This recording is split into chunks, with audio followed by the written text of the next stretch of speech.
Hello guys, আমার নাম ফাহমিদুন তানহা। আজকে আমি দেখাবো কিভাবে ফ্রেঞ্চ ফ্রাই বানাতে হয়। এখানে প্রথমে আমি আলুগুলো এখানে আমি আলুগুলো মাখিয়ে নিয়েছি। এখানে কি কি উপকরণ দিতে হবে তা আমি বলে দিচ্ছি। প্রথমে একটা আলু নিয়ে এটাকে কুচি কুচি করে নিতে হবে। তারপর এখানে হলুদ, মরিচ, লবণ আর বিট লবণ দিতে হবে।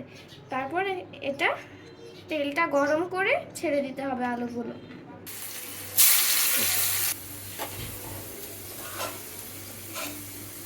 এখন একদম ভালোভাবে ফ্রাই করে নিতে হবে এগুলো। এখন আমরা এগুলো সবগুলো তুলে ফেলবো।